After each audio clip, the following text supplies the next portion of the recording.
There's certain industries you can make 100% ROI, like literally within 12 months, you've got your money back, and then you've got a rental property for £3,000, £4,000, £5,000 a month. The R&D team are consistently breaking the cert, pushing the boundaries of how far they can build links, how aggressively they can build links, especially live casino industry. You can be earning £300,000, £400,000, £500,000 a month on a site that doesn't look like it's even doing that much. What do you think everyone is doing wrong with their link building? They are obsessed with thinking that relevance traffic in DR is the holy grail of link building. If you had a brand new site, what are the three main things, the three first things that you're doing to the site? The minute you create your first article, as long as it's loosely relevant to where it was, you're going to start getting traffic pretty much from day one. All right, James, well, thanks so much for taking the time to join me on my channel today. So first of all, I have a little story. So we both attended the Birmingham conference, the one Charles sets up. And so I was doing the little vlog, right, where I basically was talking to people, trying to get as many SEO nuggets as possible from all the big guys that were there.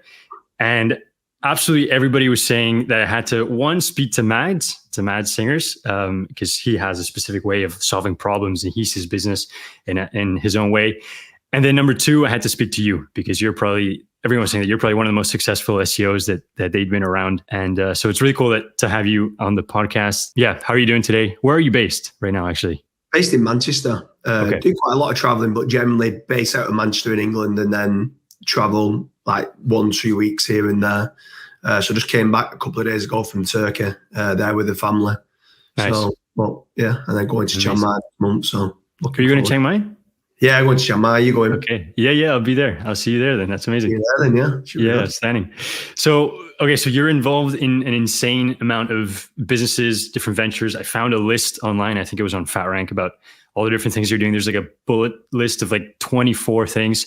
So we can't talk about all those things, but I do want to kind of get to the beginning. Like, how did you get started in SEO? What was that first success? What were you doing before that? So prior to that, I was a project manager, quantity surveyor type role in the construction industry. I realised very quickly within the business that we needed a consistent flow of quality inquiries. We wasn't getting inbound inquiries at all, so it was a struggle. So we started to go out to some lead generation companies. We tried to build a website ourselves, but it wasn't ranking. The lead generation companies just sold us leads, but there wasn't quality leads and stuff like that. So we always seemed to be almost like using the phrase of like pushing water uphill. It was always seemed to be struggling in getting the right amount, but then also the right quality of inquiries that we needed. So I felt like so many companies was doing it wrong for lead generation. They were just more worried about volume as opposed to quality. So over the first 18 months of us first starting out in internet marketing, not just SEO, but in pay-per-click or whatever it was, we needed to get our head around how we could generate a volume of inquiries that we could convert and turn into profit. I felt like so many people in the industry was more talking about impressions and clicks when it came to like how many retweets that they had on Twitter and stuff like that. And we just give it was literally one thing we just cared about. It was ROI, return on investment, how much we put in and how much we got out. How many times the phone was ringing. I wasn't really bothered about how many retweets or likes or impressions or clicks or whatever that was. It was just literally how many times we phoned, what the conversion rate was, and what we made on the back of that. And that's kind of how it started. And that's where we dabbled for the first 2 or 3 years in everything really, whether it was like social media, building up groups, doing PPC, doing doing SEO and stuff like that. So, and then we started to realize that actually the most profitable channel was SEO, because once you did start to get the rankings, obviously then apart from hosting, there's not really that many costs in maintenance in certain industries. Obviously in certain industries, you need to keep freshness of content going and freshness of backlinks and stuff like that. But we quickly moved into the SEO market, and yeah, since then, we never really looked back since then. We've had obviously a lot of failures and a lot of hurdles along the way, but we did a lot of networking. And I think, mentioned prior to it, is that the R&D team and the testing team and stuff like that was probably our biggest. After 2-3 years, when we started to make a little bit of money, we moved into an R&D and a testing team, and that just allowed us to test everything of what was working in the industry at that present time. Yeah. We're going to talk about that testing team because I think it's incredibly interesting that you have that going on. I had Kazra Dash last week on the channel. We talked about the recent Google updates, which we're also going to talk about. He was saying that one of your first things was, I believe it was a rank and rent model where you basically blanketed the first page full of your own websites. Yeah. Could you talk to us a little bit about that and what niche that was in? So actually the start was just for our own sites. It wasn't even rent. It was just literally, we had ambitions to grow the construction company and build different things out in our own business. So we started to realize that if we could rank number 1 and number 2 and number 3 for our keywords, then happy days. And that's kind of how we grew out. And then what started to happen then was, we call it like shouldering niches or neighboring niches. So who was we winning work for? Could we get them busier to get us more work with them as well? So whether it was like a fencing contractor, a ground worker, a landscaping company, and that's where then the rank and rent model kind of built up from there. So it was always in close niches to what we was already in, and could we get them busier that got us more work? And then from there, then it just built out and built out and built out. And I'm sure you've heard today, we've got over 800 different industries and niches that we're in. So it's just, and we never set out to do that initially. Yeah. It just kind of kept growing and growing and growing. And when we started seeing return on investment of what we was putting into what we was getting out, it was worth us going into every industry that we could think of that someone would pay for leads, if that makes sense. Yeah. And so the first million for the business, was that basically that strategy? It was the construction company. Yeah, so the first million was made in the construction company, and then it just quickly escalated from there. Then, because then obviously the quicker we started to get our clients busy, the more business we had.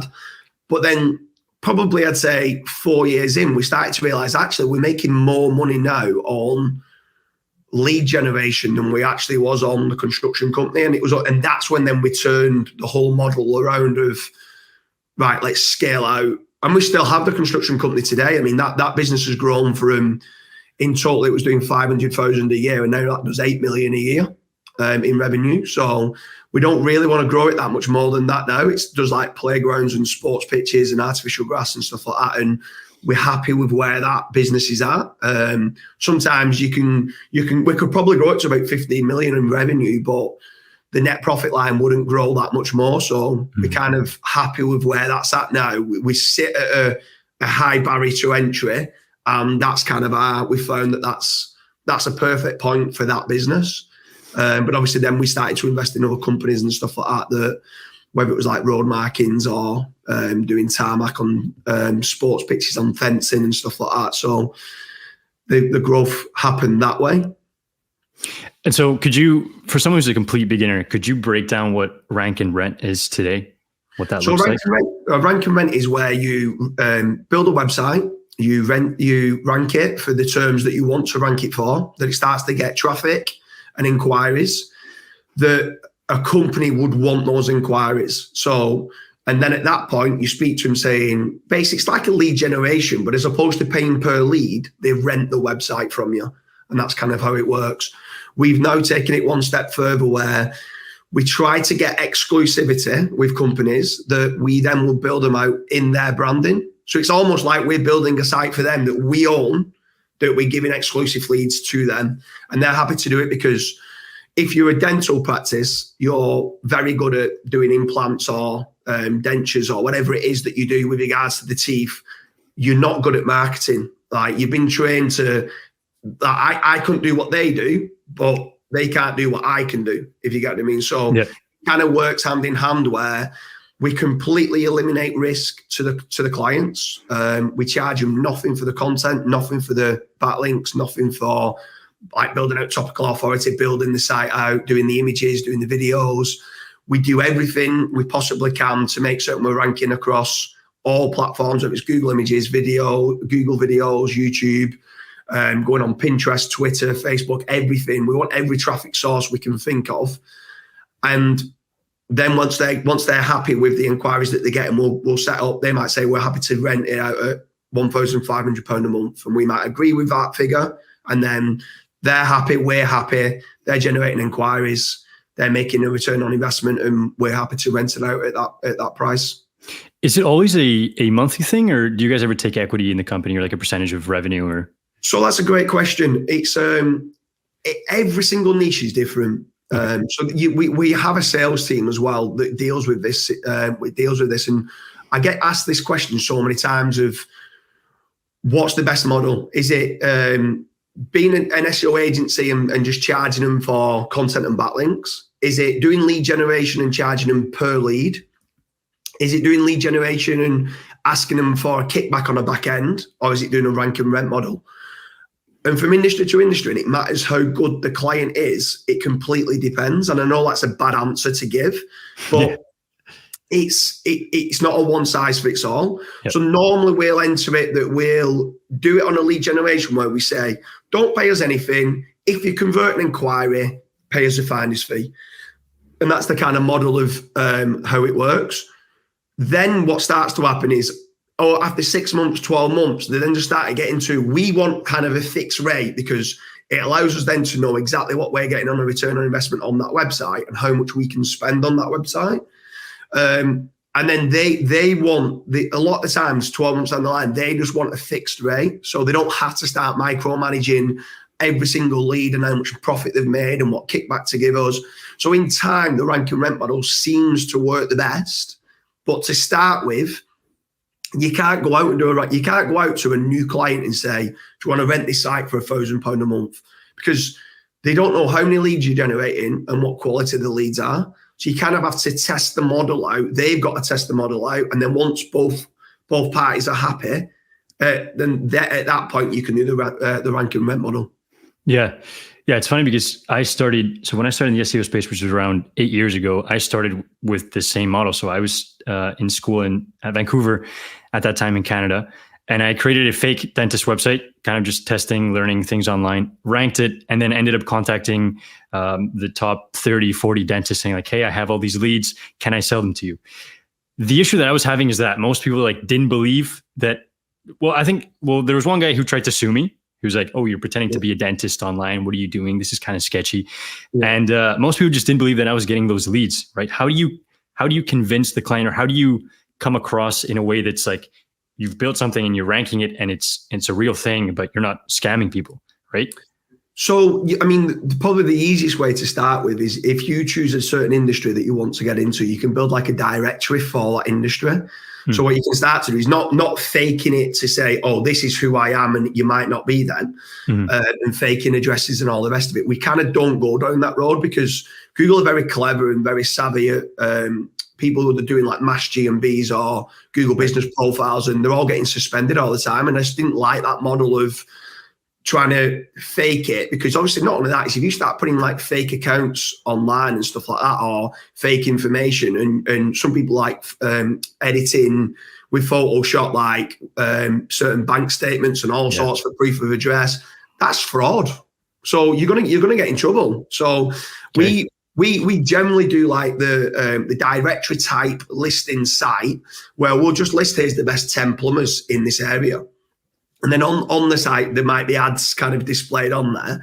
And then once the leads start to come through, like, because on that site, we'll have call to action saying, if you want us to give you the best plumber for wet rooms or whatever, what it is, a leak or whatever they're looking for, the leads start coming through there. We give them to the plumbers. And then normally at that point, they start to have a bit of a trust. Once they've had maybe 20 inquiries, they start to trust us that the leads aren't spam. They're not being sent to 10 other companies.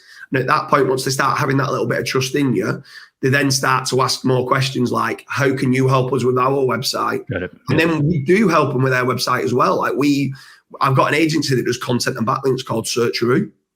So we can help them on their website. But a lot of the time we say, look, if you legitimately want to rank for this term, it's going to cost you £40,000-50,000. And they're not willing to put that £40,000-50,000 in because we might not rank it for those terms. Like, you can't guarantee SEO. So they'll say, well, all right, I'll pay £50,000 if you can guarantee it. And you're like, well, nobody can guarantee anything in SEO. So then at that point, they see it as being too much of a risk. And then at that point, then we say, well, we'll build you a website and I'll happily pay £50,000 if you think you can convert the inquiries, I'll build you a website that I'll pay for. You just rent it out. And then at that point, they say yes. And if we can build it bigger than what we kind of planned on doing, which we can do, obviously just need more content and more backlinks. At that point, we might be able to rent that out for £3,000 a month. So if I go and put £50,000 into a house, there's no chance I'm even getting £1,000 a month, never mind £3,000 a month. So the digital real estate, and like some people say, what's your job role? And I say, I'm a digital landlord.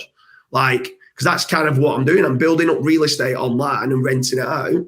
And that's kind of the role of how we do it. And the return on investment still to this day is unbelievable. There's certain industries you can make 100% ROI, like literally within 12 months, you've got your money back. And then you've got a rental property for £3,000, £4,000, £5,000 a month. So wow. It's a great model, but they don't want to put that money in to start with. Right. So you're taking the risk, but we're taking the risk because we know we're good at what we do. Now, so many people say, oh, I want to get started in what you do. And it's not an easy task. You need to learn SEO to start with. You need to know how to rank websites. It's took us 6 or 7 years to get good at what we did. And in the last 5 years, at that point, we've scaled it massively. And we've got the right systems, processes, and stuff in place that's allowed us to scale it out. For a newbie who's getting into SEO, I'd highly recommend going working in an agency to start with. Just you need to get good at SEO. You can't you've got to learn the trade and learn what good quality content is, what good quality backlinks is, what good silo structure is, how to build a technically decent site before you can start. Everyone tries to run before they can walk, and you just got to get the core fundamentals correct to start with. Damn, that's crazy. Okay, and so what are you currently doing today? How many projects are you involved with? If I don't even know. Yeah, how many projects are you involved with? And what does your day-to-day look like? I think that's also really interesting. Day to day is get up about 5 o'clock in the morning. Okay. We go straight into the office then. So a lot of staff don't start till about 9 o'clock, 8 o'clock maybe. So that allows me to get like 3 hours in the morning, like not being distracted at all. 3 hours of flow state, doing whatever I need to do. I'm not running. I don't have any day-to-day tasks that I need to do. It's all just making certain that existing business partners are happy, making certain that like the middle managers are happy in what they're doing. Just the direction of the business, if I'm being honest. Like I'm kind of working on the business as opposed to inside of the business. So that's kind of the role. And then once the staff come in, we've got 12 in Wilmslow in South Manchester. And they're all my directors of different companies of what we have. Each one of them are allowed up to 10 VAs per person. Some might only have 6 or 7. And then a lot of the time, a lot of my staff are directors who initially started out as being, let's say, an apprentice. They normally end up becoming my business partner. So they might be really good in a certain aspect of what they do. And then I build a kind of a business around that person. And that's kind of how we now started to build out a lot of the service-based type businesses what we have. So we've invested in autoblogging.ai, which is a product for AI content. Yeah. We invested in Searcheroo, which is a content and link building agency. We created a brand called EEAT SEO. We needed it ourselves. Like we was buying a lot of websites and the EEAT wasn't good enough, and was like, let's just get a system and process set up. So it's very easy for me to buy a website, plug it into that business, and 2 weeks later, I know that all the EEAT kind of foundations are set up correctly. I then started to hit a few problems with link penalties. So I went out to Marketplace and I must have used about 10, 11 different companies that did disavows. And Rick Lomas was like by far the best. Like he's the godfather of disavows. And at the time he was going through 1 or 2 problems at home with his personal life, like his wife had died and stuff. So at that point, me and Rick teamed up and we set up Backlink Doctor, which is a Disavow brand. He trained us up on everything to do with backlinks. Now, I thought I was very advanced at doing backlinks until I spoke to Rick Lomas, and he just blew me out of the water. Well, I was thinking that a high DR, traffic and relevance, that's it. That's all you need. And I was thinking I was good at thinking that, because I'm going, you definitely need relevance and you definitely need traffic. With the DR, that's the holy grail. And then he started talking to me about trust and bad link neighborhoods and toxicity. I'm like, I've not even heard of any of that. I've heard of trust flow within Majestic, but the way he started to analyze what a good link and a bad link was, I was like, wow, like I know nothing about this. So then I wanted to dig deeper, because I knew that not only will the Disavow company help me a lot on if I get a link penalty, but if I can understand properly what a good backlink and a bad backlink is, I'm going to save a fortune. So we then integrated that into the search through database. So I think in total we had, I don't know the exact numbers, but I remember we deleted 35% of the database in search through because there was toxic. Wow. So we've got, I think it's something like over 100,000 domains that are toxic, and I don't mean to badmouth any other link agencies, because some, like I'm not even mentioning any others, but some of these others are, you're paying $200, $300, $400 a link, and these people are building you toxic links. Yeah, we know who they are. And it's horrible to see. It's not nice at all, and it's kind of, I suppose they've got to learn the hard way, but sometimes they're not going to know. If they don't even know what trust and toxicity means, they're not going to know, and they're just going to keep going ahead with buying these toxic links. And it's, like I said, it's sad to see nowadays, but that's kind of the way of the world it seems to be. Okay, I do also want to talk about this testing team that you've set up. So first of all, how did that come about? How big is this team? What type of things are you guys myth busting? I know you probably can't talk about everything, but any crazy thing that you can maybe share that people think is just a massive myth? So the team came about because I was so annoyed with, when I first started out in SEO, I was so annoyed with listening to a 1 hour video that gave me maybe 2-3 minutes of a knowledge bomb and 57 minutes of them explaining who they are, and then them trying to sell me something. And that's kind of what all the videos used to be like. There was no packed value. It was just them trying to sell you something, or them trying to prove that they're the best SEO in the world. And a lot of times I was listening to all these, I must have listened to thousands of hours worth of training and stuff like that. And I was doing exactly to the blueprint of what they was asking me to do, and it wasn't working. And at that point I was like, there's something fundamentally not right here. And then when we started to scale, because I'm quite aggressive in the way that I want to scale out, we was getting link penalties and people were saying disavows don't work. And we was like, well, wait a minute, I've done some disavows and they have worked. So with regards to like when EEAT first came out a couple of years ago, I thought, this is a load of rubbish. This is just a load of rubbish. There's no such thing as EEAT. It's just a pitch that people are trying to do. I know Google came out with it, but I just thought they was trying to do smokes and mirrors. So, but then we started to get all for transparency penalties. So I was like, what even is this? So then and it's a manual penalty in Google Search Console. So then we quickly started to realize, oh, this is a thing. So the R&D team are consistently breaking the SERP, pushing the boundaries of how far they can build links, how aggressively they can build links, what type of links that they can build, how aggressively can we build articles? Can we build 500 articles a day on a website? And what will that do? Will it consistently grow, or will it grow and then fall off a cliff? How many links can we build with the amount of content velocity that we do? So we're just trying to break everything to see the boundaries and see how far we can push, because I had a great mentor when I was younger, and they always said that no successful person ever did anything in the comfort zone. And I've taken that kind of philosophy and moved it into SEO. How far can I push it? Like, because so many people think that, oh, they can only build links, let's say, to here, when actually you can build it to there. Now, there might be a penalty, but there works out nicely. So I'm going to be building double the amount of links to them, and I'm pretty certain that I'm not going to get myself in a penalty. So it's just little things like how far can you push exact match anchors? Because exact match anchors work really, really well. Even to this day, work really well. But if you over-optimize it, it's one of the first things that cause you to get a penalty. So it's just little thresholds of knowing how far you can push certain things. And yes, over the years, we've learned so much with what you can and can't do. Yeah, it's a massive advantage also having just that data, just at your fingertips. And what's the size of that team? There's 9. Well, I always say there's 9. I think there's about 40, if I'm being honest.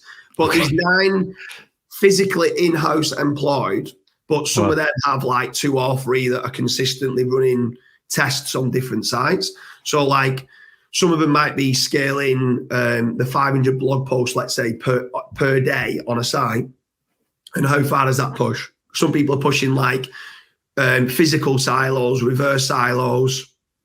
How much internal link anchor text that you can get away with, anchor text ratios from an external backlink point of view. Can you get away with building out sites with no EAT signals? And kind of on that, we got to a point where it was just like, just do things like a real business would do. Like don't cut corners. Just even if it is slightly overkill, just do everything right to start with. Get your branded anchors, get your naked URL anchors, get your generic anchors, like all pretty much to the homepage initially to build that up. Just start off in like your traffic tiers. So going after some easier terms to get some traffic coming through to your site and building it up.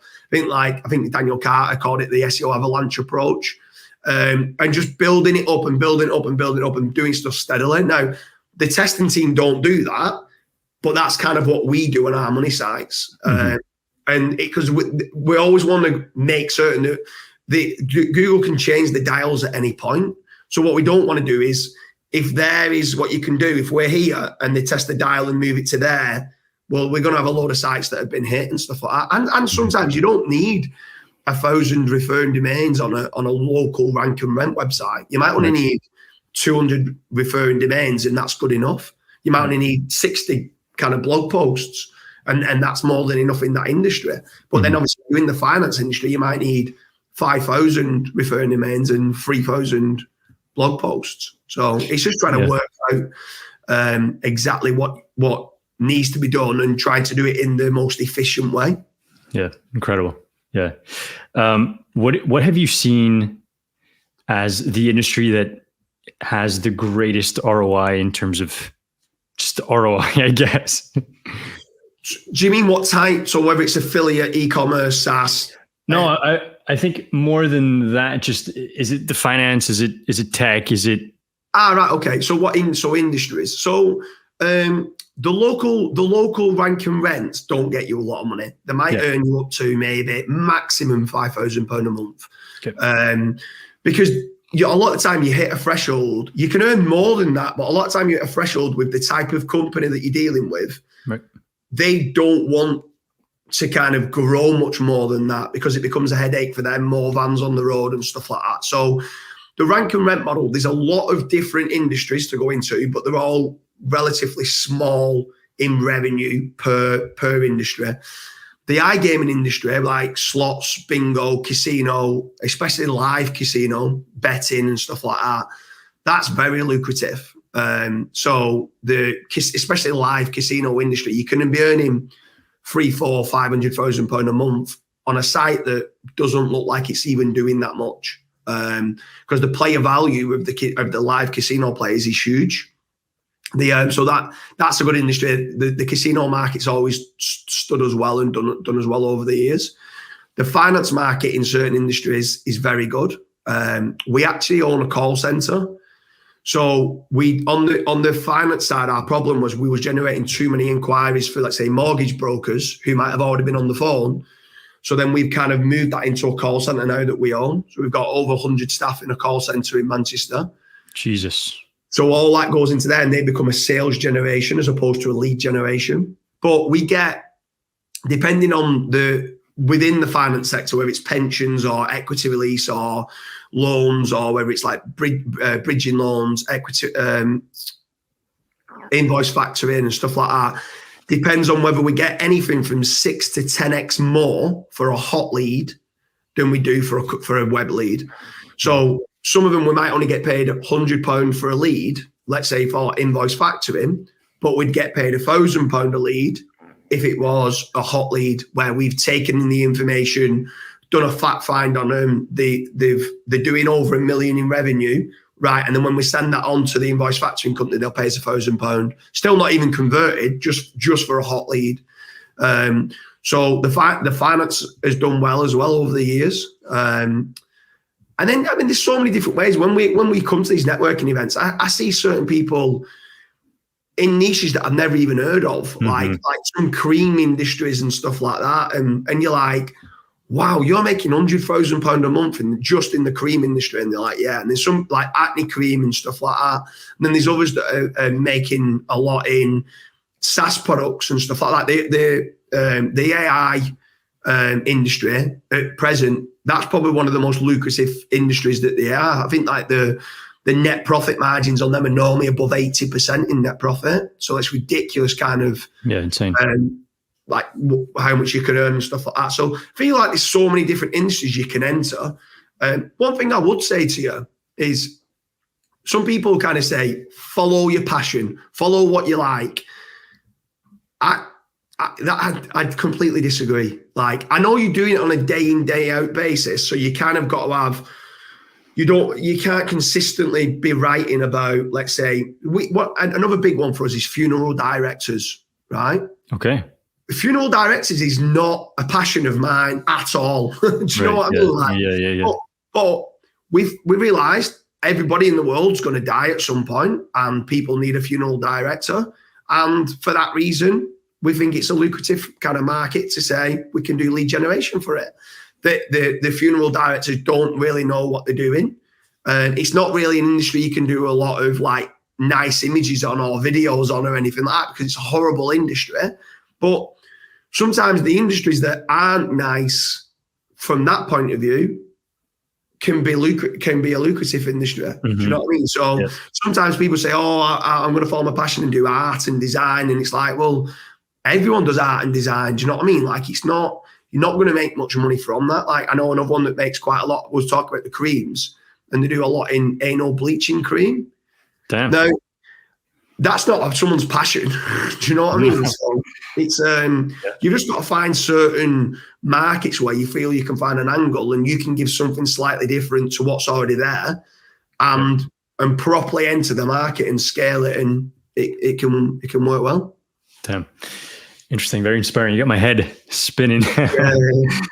So what do you consider your greatest SEO success to date? Like, what is that one keyword that you ranked that you were like, there's no way we got that done? Maybe you don't have to say the specific keyword, but we've had a few where we've ranked for some very, very big. We've still got one now to this day, and it earns us nearly 6 figures a month for the page, but it ranks for over 1,000 different keywords on the page that are very lucrative. In the iGaming industry, if you can rank for certain keywords especially in the live casino market, if you can rank for certain terms in there, then great. A lot of the time, it's not really a big, like one big keyword. It's a collective of, I don't want a site that's propped up on one really good keyword, because if I woke up tomorrow and that keyword dropped, I'm devastated. Do you know what I mean? So like, we build out a lot of sites that we want to rank for everything, get topical coverage for every possible keyword we can do.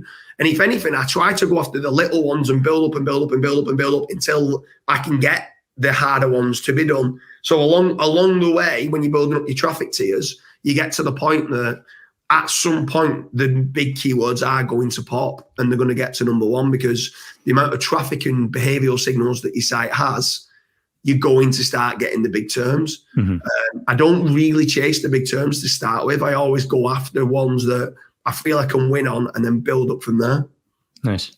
And so when you talk about the iGaming industry, do you look at it like you're building affiliate websites to just refer clients over and you get that recurring commission? Or is it you're building online casinos and online slot? So I'm actually business partners with a couple of people that have got very, very, very successful. They own the casinos. Okay. And I've never really got into doing the actual casino myself. I just prefer the affiliate market. Okay. I go send them a player, I get paid £200 per player and 40% rev share on anything that they lose for the next 2-3 years. And it's just that model only. They go into it, they run the casinos and they do everything they want with regards to like text message campaigns, email campaigns to try and keep them wagering bets or playing the roulette or baccarat or blackjack or whatever it is that they want to play online. The like Carl Hudson, who I part own Churcheroo with, he built out 47 online casinos, and he ranked for nearly every term you can think of. So he ranked for like online slots, slot games, online casino online, every term you can think of, which is a big keyword. Carl ranked for. So he's a great SEO. Like, so he's one that probably goes a little bit under the radar. He doesn't normally, like myself, it's only recently now started to do a few of these podcasts. Yeah. He, me and him bounce ideas all the time. He uses my R&D testing team. He always gives me ideas to test certain things out. And because we're in some of the toughest niches, it's easy for us to keep testing things because there's so many pages or so many sites that aren't yet ranking. We say, okay, let's try and move this forward. So yeah, he owns a lot of the sites himself, the casino sites, and yeah, he does a great job on that front. Damn, yeah, because just from my understanding, I mean, I'm aware of the casino affiliate niche, but actually setting up an online casino, the legality of it, the complications with how to get that license and all that, I'm sure it's quite complex. There's a lot of like white label type casinos that you can really? shell onto and stuff like that, but you need a lot of money to go into it as well. Like, and I think especially in the UK with UK Gambling Commission at the moment, I wouldn't advise it, if I'm being honest with you. Like the amount of taxes and stuff like that that's coming in, and it's not really an industry that's thriving at present, if I'm being honest with you. So it's not really something that otherwise I would have moved into it and set up in my own casino site as well, because I've already got the affiliate sites that are driving players. Right. You just don't know where the industry is going to be within the gambling industry at present with what thresholds that they might put in for like maximum bets. Stuff like that, so. Yeah. And so did you, given how well you can rank websites and how easy it is for you to do the rank and rent model, did you ever consider just starting up, let's say you rank for a gardening in London or whatever keyword. Did you ever consider just setting up your own gardening business or just taking all those leads for yourself? Again, that's a great question. So what starts to happen is initially no, like I didn't like. I've got 2 kids now, so I've got to be very careful with how many businesses I'm kind of keep getting involved with. Right. But I'm addicted. I'm addicted to success. I'm addicted to growth and wanting my team to grow and everything else to grow. So the plan was never to get involved in, let's say, a gardening company. But yes, we have ended up doing that. And I think what started to happen, and I'll tell you the reason why this happened. A lot of these companies that started to rent our websites started renting them for 2, 3, 4 years. And then the owner of the company normally has some like epiphany and like wakes up in the middle of the night and says, "Hold on a minute, I've built my whole business now on quicksand. Like I'm 100% reliant on James Dooley providing me those inquiries. And at any point he could switch me off tomorrow." And they might have grown from 2 vans on the road to 20 vans on the road. And what you start to realize is some of these people now they're almost like scared. They're scared that I could switch them off.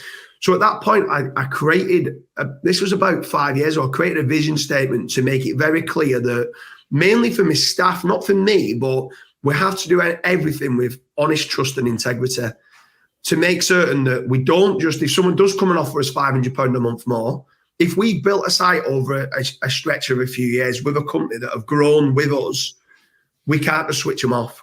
Like, it's just not something that we can do, even if somebody decides to pay us a couple of £100 more, because it's not right. And with power becomes great responsibility. And I think what starts to happen is some of these owners start to ring me up and want a meeting, and they normally end up saying, James, I want to give you 25% of my business. I'm like, what? Why? And they're like, but I want you to sign exclusivity that then leads can never go elsewhere. You can still own the site, but I need something in there because I've got a lot of staff and I've got a lot of people on the road that are working. I can't afford to have all. If you turn these leads off, that's it, I'm done. And then we normally end up coming to some sort of agreement. I try not to just go in and, okay, on 25%. I value the company. I'll give them an investment into the company and I'll pay them for the 25%. But that 25% that I'll pay into will be for marketing growth further. To them, we'll take over their website, we'll rank their website, but now I'm become a shareholder within their business. So yes, it has ended up growing to be, I'm now involved in so many different real businesses, not just online businesses. And that's kind of how it grew. Right. I didn't set out to initially do that. Okay. That's crazy. All right. Switching things up a little bit. What do you think everyone is doing wrong with their link building? So with link building, good question. They are obsessed with DR. Okay. They are obsessed with thinking that relevance traffic in DR is the holy grail of link building. They don't look at trust. They don't look at toxicity. They don't look at bad link neighborhoods. They don't realize that every single domain has got a toxicity threshold. So, and what I mean by that is in my casino industry, I know that my toxicity threshold is 1,400, right? But I then, because we've got like our own link simulator, like in-house of where we're building certain things up on, we then start to realize that certain backlink profiles might have not enough relevant links, so then we need some more relevance, or not enough trusted links, so they need some more trust kind of signals. Not enough naked URLs or branded type links, so we need some more citations, or we might go and do a press release syndication blast, which gets them 300 links, but it's mainly just for the diversity of getting a lot of different referring domains and naked URLs that come back to the site, mentions of the NAP if they've got an address, and stuff like that, maybe embed of an image or an embed of a video as well, mentioning the authors that's on the page on the backlinks, so that it's not just on the author's not just mentioned on their one website, it's also mentioned across the internet as being an expert. So that then, because people think EEAT is just on-page signals, but it's not. It's like the Google quality raters have got to start, what they'll do is they'll type in your name minus your website to see what other sources on the internet say that person is an expert in that topic that's not on your website. So if you can start building backlinks that's mentioning that you've won awards, that this kind of author is an expert, that is probably the holy grail of backlinks in today's world. But people are not doing it. People are still chasing DR traffic and relevance and thinking that's all they need. And that's why so many, like some people go in the SEO industry, a lot of people seem to do affiliate, and so many affiliate sites go like that. Then they go above the toxicity threshold and then they get hit. And then they're reactive to say, what do I need to do? And it's not normally it's to do with EEAT problems, or they need a disavow because they've gone too aggressive. There is times where people could say, well, it's about the quality of content, but a lot of the time it's to do with the quality of content. They've probably not got there because Google's never ranking it in the first place anyway. So a lot of the times it's to do with toxicity of the backlink profile or EEAT problems. And if they can resolve that, then go back into the content, freshen it up and improve it, then normally that's kind of, we have a website recovery company. That's something that Kazra speaks a lot about nowadays. That's something that kind of has made him tick, that makes him happy, that he kind of deals with sites that have been hit and he can recover it. And he's, to be fair, he's doing a really good job on it. And it's not like, all right, what is it that Kazra's doing that's amazing? it's not one thing. He's doing everything right across the board. So he's going, have you ticked that? Have you ticked that? Have you ticked this? Have you ticked that? Have you ticked that? Have you ticked that? And he's just going through a checklist process. I think there's 14 steps to the website recovery of what he needs to do. And yeah, his results are great at present. It's good. Yeah. It's good to see. Yeah, he gave some really good tips last week on how to recover a website, things that people are doing wrong. So yeah, he knows a lot. Okay, what about content, AI content? Are you embracing it on your sites? I'm sure the 500 blog posts a day is probably not human written. Well, the 500 blog posts a day is AI content. Okay. I would not use AI for big money pages. Just because I feel it needs, like from a conversion rate standpoint, you need to have that personality to behind it. You need to have the persuasive kind of ad copy in there and stuff like that. So for money pages, we don't personally. Now that would go, some people will say, I completely disagree. It can be done for money pages, and it can be. And there's loads of examples of where it has worked. But for the big money pages, I still prefer writing 100% human written. Okay. For supporting documents, AI writes it, and then we put a human intervention of editing. Is there anything that just doesn't sound right? Is there anything in the introduction that we could improve on to kind of get the hook in to get them to kind of scroll further down the page? Can we add any more unique, because we use like Mid-Journey for images and stuff like that, but can we get a nice image put on there? Can we get a video put on there as well? Because we try holistically to rank everywhere, like not just in web search, but in, like I said, in Google Images. We can share that then on Pinterest and try and get shares on there. Share it on Instagram, share it on Twitter. We want traffic from every possible source that you can. Upload the video to try and rank in Google videos, YouTube, Vimeo, everywhere. Like if we've created a video, I want to maximize where it's being kind of distributed to. So yes, we do embrace AI. I think everybody needs to embrace AI, right. But we still have the human intervention on our main money sites. Now, I could show you 50 different websites where we've scaled some sites out from 0 to over 100,000 clicks a month that are absolutely crushing it, just 100% on AI in our testing kind of bed. So I might, if you ask me again in 6 months' time, I might change my tune a little bit as GPT-4 moves to GPT-5 or whatever it's going to be. I could. The open AI is only going to get better. So yes, I could have better prompts in place for sales copy. But at present, money pages, humans, blog like supporting documents, AI, but still edited. Interesting. Okay. And have you felt, or I guess the collection of websites that you have you seen any crazy impact from the recent algorithm updates? Or because you focus so hard on EEAT, you haven't? I've had we've probably got around 30, what I'd say, big sites, big sites. And 2 of those sites have been hit like hard, right? Okay. And they've got all the heat signals. They've not got a toxic backlink profile. This is to do with content, right? The latest update is to do with the helpful content update. Is and do you know what? I feel it's the most bizarre update I've ever seen. And I feel they have to roll it back. Like, I know they're saying that they're not doing, right?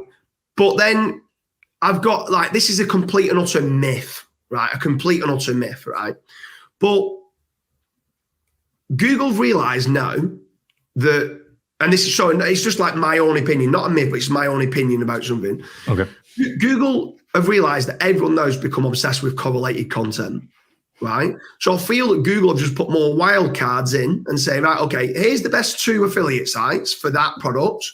These other 8 that are ranking 3, 4, 5, 6, 7, 8, 9, 10, we've already got that content because the number 3 slot is just written it in Surfer or Market Moves or Phrase or Page Optimizer Pro, and it's using the same list of 10 TVs, saying the same thing, probably even listed in the same order because it's ordered by what pays the highest commission. We don't need results 3, 4, 5, 6, 7, 8, 9, 10, because we've already got position 1 and 2 that have got that information. So I feel like they've kind of gone, if this content, it's almost like the reverse, that if this content is too similar to the ones that are ranking in positions 1 and 2, we're now going to get rid of it. And that's where like Reddit and Quora and all these other sites have just kind of jumped in, because it's completely different to what is ranking in positions 1 and 2. And they've kind of gone and done something with the dialing of being, we can't have any pages that are very similar. We can only have 20% of the pages on page 1 that are similar. And then we need to mix it up.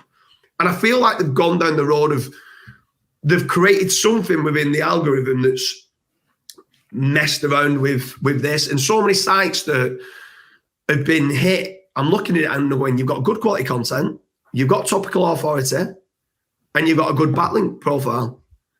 And so I'm slightly confused in some industries.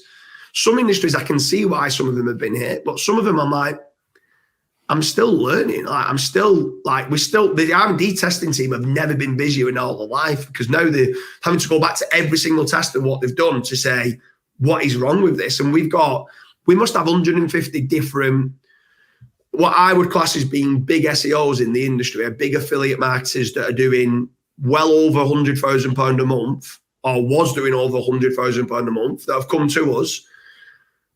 And some it's just difficult to find what the problem is. Like some it's really clear as day, but some it's like, surely they've got to roll this back, because on the reverse where I say 2's been hit, I've got like probably 50 other sites that was probably only doing 5-10 grand a month, right? And some of them have jumped to 50 grand a month. And I'm like, I've not touched them for 3 years. They should not have jumped up. So I'm like, it's not just that we've been hit and they're going, oh, it's because you're not doing things right. I've got other sites here that haven't been updated in 3 years. They're out of date content, and it's jumped to number 1 for certain terms. And I'm thinking, my other site over here is way better than that. And this one's jumped in and shouldn't be there. So it's the strangest update I've ever come across in the last decade. I think it's very bizarre, the update, but. Yeah, what do you think are the chances they roll it back? Because I think they might have to. Like, I don't know. Really? There's certain, especially in some of the results I'm seeing. Like, there was like some Quora pages that no one had done a new answer since 2018. Yeah, and it was a technology-related blog, and no one's updated it since 2018. And you're like, you're telling me that that's the best answer for this? Like, no chance. So. Yeah, we'll see. We'll have to see. I think user metric, I think user behavioral signals are going to come back in and rejig and start sorting out. But we'll just have to, if it doesn't, we'll just have to adapt and see how you can do some sort of like forum-based type articles on or discussions about which one is the best TV. They might not like one author saying here's the best 10 TVs. They might want a balanced opinion of different people's opinions of stuff, if that makes sense. Yeah. Let's see how that develops. Okay, moving forward here. If you had a brand new site, what are the 3 main things, the 3 first things that you're doing to the site?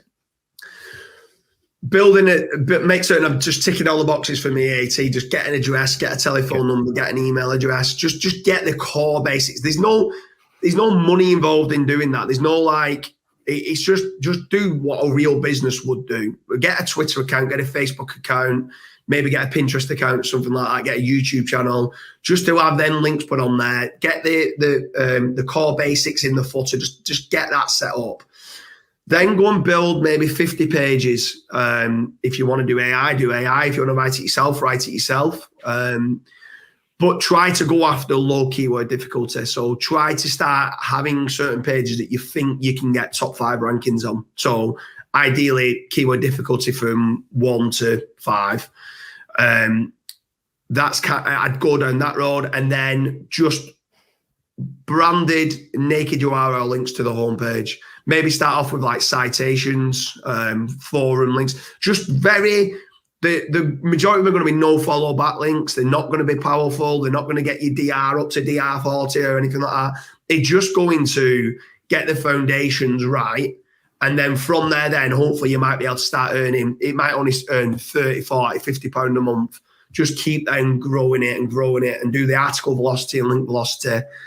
I don't feel like, if you want to rank a site long term, don't just think you need the rankings within 2 weeks. Certain industries you can rank within 24 hours, right? But they're normally local and they're not going to make you a fortune. So like, you've got to have kind of a 12-month plan. You've probably got to have a 5 to 10 grand budget realistically. Like, it's so many people say, if you've got £1,000 to spend, what would you do? I'd say I'd go and get a job and save up some more money until I've got £1,000. Because like, do you know what I mean? It's like, well, what car would you buy for £1,000? Well, you're going to have to buy an old car that's not that good, that's probably going to break down. Do you know what I mean? Like, well, I need to get one that's really nice. I'm like, well, you've only got a £1,000 budget. Like, it's just save some money up, go and learn SEO by helping other companies out, work overtime to save up until you've got £10,000, but then just do things correctly and build it up slowly over time. Love it. Yeah. Great answer. Okay. Let's do a kind of like a 2-part answer. If you had to start over today from scratch, no money, what niche, what industry, what type of business would you pick inside of SEO or not? I guess maybe you could also do not SEO. And then if you had 20K capital, so the difference between those two. Right. Okay. If I was to start off with no capital, I would go local SEO. Okay. I'd go into certain industries where, let's say, a bricklayer or a roofer. So if I went down the roofing kind of idea, I'd go into like Checker Trade or Yell and see who's paying, or PPC, see who's paying at present for like pay-per-click. And I'd go and contact them saying, I can start generating you some leads. What area are you working in? And I'd try and get 50 locations and I'd build a 50-page location site around where they work for roofers in Leicester, roofers in, or let's say it's New York, but all the little suburbs around New York. And you can probably get a site that might be earning you £200-300 a month. You don't really need that much in backlinks apart from citations. I'd probably then, at that point, I'd probably ask them, could we use their address to create a GMB and try and get the GMB ranking as well? Just to start off with. I don't normally do it now because I feel like it's hard to replicate and grow out and manage so many different GMB profiles. So that's the kind of route that I do with no budget. If I had a £20,000 budget, I would buy a domain probably from ODYS, from Alex Drew at ODYS. The reason for that is it's like you've got a head start. You've already got a site that might have 2,000 referring domains, might already be a DR40. I'd go in, I'd research, I'd find like what I want to go into. And let's say it was, so in the US, I would go into appliance repair. So I'd go into like dishwasher repair, washing machine repair. I'd go into do all that, and I'd try and scale out that to do repairs of appliances. But then what I'd also do is, because there's quite a lot of search volume in like washing machine repair in the location, I'd put display ads on there. So it might have to start off as being Ezoic or AdThrive or AdSense. But once you've built it up to a decent size, you could put Mediavine on, which normally pay a little bit more. And try and build it up to try and get enough traffic to put Mediavine on, so I'm earning from display ads. I try to be selling leads for appliance repair to companies who can go and fix it. I'd also build out affiliate pages on there for like best washing machines, because if they're going to look for washing machine repair, I'd say you can have a call out here for £195 for someone to come and fix it, but why don't you just buy a new one? It's going to cost you nearly the same price. And then I'd internal link it through to the best washing machines. So I'm getting paid by affiliate, I'm getting paid by lead gen, I'm getting paid by display ads.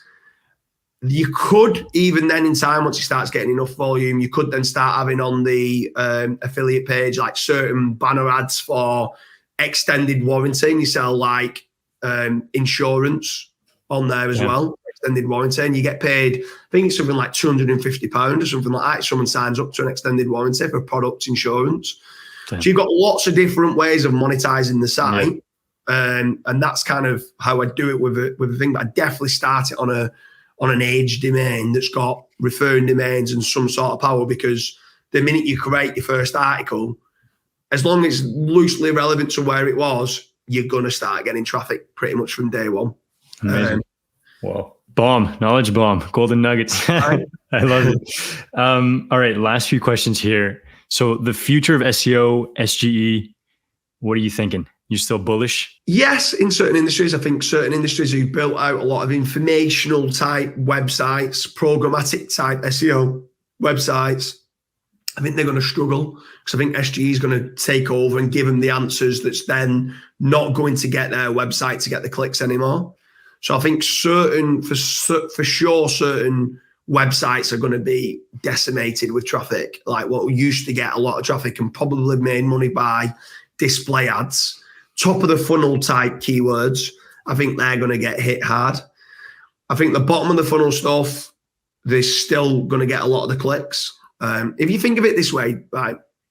So here's something back to you.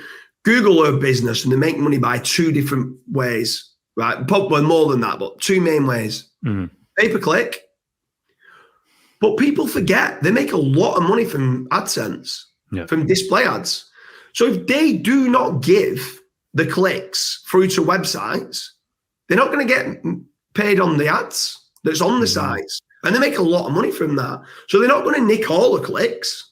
All what they're trying to do, and I think it's quite clever, if I'm being honest with you, and SEOs won't like me saying this, they're trying to get the user from the top of the funnel question that no one's willing to pay for PPC on these terms.